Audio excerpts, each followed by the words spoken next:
नमस्कार, आप सभी का ईशान ऑनलाइन क्लासेस में स्वागत है। मैं सौरभ सर आज आपके लिए एक बहुत खतरनाक ट्रिक लाए हैं, बिना पढ़े पास होने का ट्रिक। ये जो ट्रिक है वो आप लोग के लिए नहीं है, ये ट्रिक वैसे विद्यार्थी के लिए है जो किसी कारणवश पढ़ाई नहीं किए हैं, जिनका आर्थिक स्थिति खराब है, चाहे या जिनके घर में किसी को अधिक दिन बीमार होने कारण वो पढ़ाई नहीं कर सके हैं, इनके लिए है। ठीक है, तो उन विद्यार्थियों के लिए ट्रिक है जो किसी भी कारण के बस पढ़ाई पूरा नहीं कर पाए हैं, उन विद्यार्थियों के लिए है। ठीक है, आप लोग के लिए नहीं है। अगर आप लोग नहीं पढ़ाएंगे तो कसम मारेंगे। ठीक है, आप लोग के लिए नहीं है। उस विद्यार्थी क्या है, तो ट्रिक यह है कि बिना पढ़े पास होने का ट्रिक।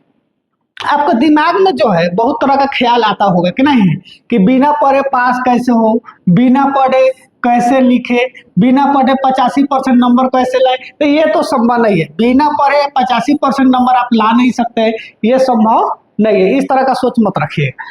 अगर आपको कुछ नहीं आए तो आपको कैसे लिखना है, ये सब सभी ट्रिक है। इसका पूरा जानकारी इस वीडियो में हम आपको देने वाले हैं। ठीक है, तो आइए बताते हैं कैसे करना है कि बिना पढ़े आप क्या कर सकते हैं, पास हो सकते हैं। आपको बिना पढ़े पास होने का तरीका है। यह एक सीरियस टॉपिक है और इमोशनल टॉपिक है, इस चीज को ध्यान देने वाला है। नहीं, आपको पास होना है तो कैसे करना है कि पास होइएगा, तो आइए बताते हैं। मैथ के लिए स्पेशल रूल बताएंगे। सबसे पहले आपको इस सबको बता देते हैं। मैथ के लिए क्या करेंगे, स्पेशल।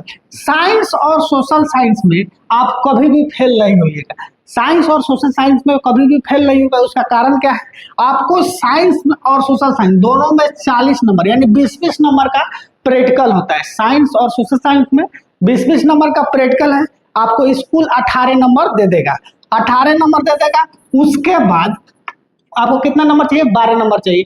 12 नंबर के लिए तो आप ऑब्जेक्टिव 8 नून के ए का ए, 2 का बी, 3 का सी ऐसे लिख दीजिएगा तो सही हो जाएगा कि नहीं। उसके बाद सब्जेक्टिव में कुछ भांग दीजिए, लिख दीजिए, कॉपी खाली नहीं छोड़ना है। ठीक है, कुछ वो लिख दीजिए। आप साइंस और एसएसटी में फेल होने का सवाल ही नहीं है। ठीक है, तो इस दोनों में आप क्या कर सकते हैं, आराम से पास हो जाइए, कोई दिक्कत नहीं। बात रहा है हिंदी। हिंदी का जो ऑब्जेक्टिव है, 50 गो ऑब्जेक्टिव रहता है।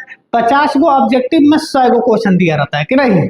तो 100 क्वेश्चन में से आपको 85 गो बनाना है, यानी बाई 1 गेट 1 फ्री। एक क्वेश्चन पर एगो फ्री है, यानी 100 गो क्वेश्चन है, उसमें से कोई भी 50 को बनाना है। उसको अगर आपको नहीं आता है, कॉपी क्वेश्चन जो मिलेगा उसको हटा के अलग रख दीजिए। ऐसे 8 नून के ए का ए, 2 का बी, सी लिखेगा तो 20-25 गो सही हो जाएगा कि नहीं। उसके बाद थोड़ा सा कहानी का कर लीजिए, पढ़ लीजिए। क्रिया थोड़े खा है कि नहीं पढ़ेगा एग्जाम देंगे, अभी भी 1 महीना टाइम है। थोड़ा सा पढ़ लीजिए, लिखने का थोड़ा प्रैक्टिस कर लीजिए, क्योंकि लिखने का प्रैक्टिस रहेगा तो आप चीट वगैरह चीटिंग वोटिंग कर सकते हैं। लिखने का प्रैक्टिस नहीं रहेगा तो आप खोजिएगा, दूसरा कॉपी में लिखिएगा बी ना से बी न करना है, तो चीटिंग वैसे थोड़ा होता है। चीटिंग वही लेकर करता है जो तेज होता है कि नहीं। तो थोड़ा सा प्रैक्टिस कर लीजिए लिखने का। और उसके बाद आपको नहीं आता है उससे भी, तो खाली चैप्टर और लेखक का नाम याद कर लीजिए तो 10 नंबर ऐसे मिल जाएगा कि नहीं। उसमें आपको दिया रहता है कहानी टाइप को, उसी में से चुन के लिखना है, इस तरह का आंसर। तो हिंदी में भी आप क्या हो सकते हैं, पास हो सकते हैं। उसके बाद संस्कृत और हिंदी दोनों सेम टाइप का है। संस्कृत का भी आप क्वेश्चन संस्कृत में नहीं पूछता, उसको हिंदी में ही लिखना पड़ता है कि नहीं। कुछ क्वेश्चन है जो संस्कृत में लिखना पड़ेगा व्याकरण वगैरह में, नहीं तो ऐसे संस्कृत और हिंदी का अधिकांशतः संस्कृत का क्वेश्चन हिंदी में लिखना रहता है। तो संस्कृत हिंदी, संस्कृत में कुछ और लिख दीजिए, केनो हलंत लगा दीजिए, केनो विसर्ग लगा दीजिए कि नहीं। तो इस तरह संस्कृत में भी क्या हो जाइएगा, पास हो जाइएगा। बात रहा इंग्लिश, तो इंग्लिश के बारे में तो जानबे करते हैं, बिहार में बाहर है, नीतीश कुमार है। इंग्लिश का 10th में कोई वैल्यू नहीं होता है, लेकिन आगे जाइएगा जब डिफेंस लाइन में तो इंग्लिश का बहुत वैल्यू रहता है। ठीक है, तो इंग्लिश में आप पास हुई फेल हुए से कोई मतलब नहीं रहता है। लेकिन अगर आप डिफेंस लाइन में जाना है तो इंग्लिश में कम से कम 35 नंबर लाना जरूरी है। ठीक है, तो इंग्लिश में वही कॉम्प्रिहेंशन वगैरह दिया रहता है, क्वेश्चन दिया रहेगा, उसमें से जो भी मिल जाए अंक उसमें से खोज के लिख देना है। ठीक है, तो इंग्लिश में भी आपका हो सकता है इस तरह का पास। बात रहा मैथ में।